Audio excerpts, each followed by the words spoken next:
ಆಗಿ ಬಂದಂಗೆ ಅನ್ಸುತ್ತೆ. ತುಂಬಾ ಚೆನ್ನಾಗಿದೆ ಮೂವಿ. ನವಶಕ್ತಿ ವೈಭವ ಅಂತ ಅಂದ್ಬಿಟ್ಟು ನಾವು ಏನ್ ಅನ್ಕೋತೀವಿ ದಸರಾ ಟೈಮಲ್ಲಿ 100% ಫಿಲಮ್ ತುಂಬಾ ಚೆನ್ನಾಗಿದೆ. ಕುಟುಂಬ ಫುಲ್ ನೋಡ್ಬೋದು. ಆ ತರ ಸೆಂಟಿಮೆಂಟ್ ಕ್ಯಾರೆಕ್ಟರ್ ನೋಡ್ತಾ ಇದ್ವಿ. ಈ ತರ ಆಕ್ಷನ್ ನೋಡಿದ್ದು ತುಂಬಾ ಖುಷಿ ಆಯ್ತು. ಮತ್ತೆ ಥ್ರಿಲ್ಲರ್ ಎಲ್ಲಾ ತರ ಇದು ಚೆನ್ನಾಗಿದೆ ಸರ್. ತುಂಬಾ ಚೆನ್ನಾಗಿದೆ ಫಿಲಮ್. ಅನು ಪ್ರಭಾಕರ್ಗೆ ಜೈ, ರಮೇಶ್ ಸರ್ಗೆ ಜೈ. ಸೂಪರ್ ಆಗೈತೆ ಪಿಕ್ಚರ್.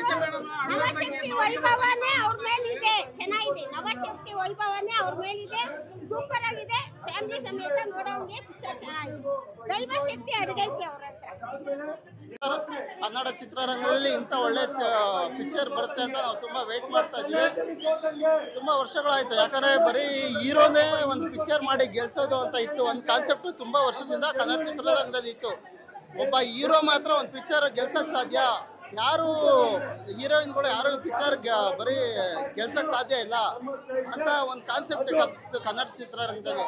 ಆದರೆ ಈ ಪಿಕ್ಚರಲ್ಲಿ ರಾಧಿಕಾ ಕುಮಾರಸ್ವಾಮಿ ಅವರು ಅದನ್ನ ಮೀರ್ ಬೆಳೆದಿದ್ದಾರೆ. ಯಾಕಂದ್ರೆ ಅವ್ರ ಆಕ್ಟಿಂಗ್ ಅಷ್ಟು ತುಂಬಾ ಚೆನ್ನಾಗಿದೆ.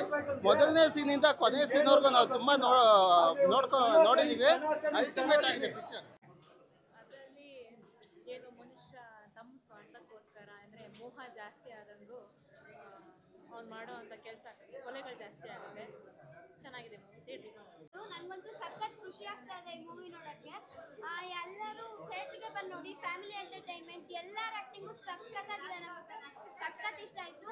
ರಾಧಿಕಾ ಅಕ್ಕನ್ ಎಲ್ಲ ಕ್ಯಾರೆಕ್ಟ್ರು ನನಗೆ ಸಖತ್ ಇಷ್ಟ ಆಯಿತು. ಎಲ್ಲರೂ ಥಿಯೇಟ್ರಿಗೆ ಬಂದು ನೋಡಿ. ಚೆನ್ನಾಗಿತ್ತು ಸರ್, ತುಂಬ ಚೆನ್ನಾಗಿದೆ ಮೂವಿ. ಫ್ಯಾಮಿಲಿ ಸ್ಟೋರಿ ತುಂಬ ಚೆನ್ನಾಗಿದೆ. ತುಂಬ ಅರ್ಥ ಮಾಡ್ಕೊಳ್ಳೋರಿಗೆ ತುಂಬ ಚೆನ್ನಾಗಿ ಅರ್ಥ ಆಗುತ್ತೆ ಅಷ್ಟೇ. Thank you. ಅವ್ರ ಅಕ್ಕ ಫೋನ್ ಮಾಡಿ ನಿಮ್ಮ ಭಾವನ ಬಗ್ಗೆ ವಿಚಾರಿಸ್ತಾರಲ್ಲ, ಅದು ಸೀನ್ ತುಂಬ ಚೆನ್ನಾಗಿದೆ.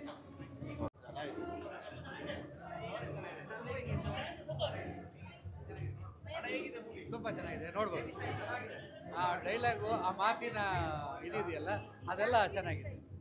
ಎಲ್ಲ ಪೌರಾಣಿಕ ಭಾಷೆ ಚೆನ್ನಾಗಿದೆ, ಚೆನ್ನಾಗಿದೆ, ತುಂಬ ಚೆನ್ನಾಗಿದೆ.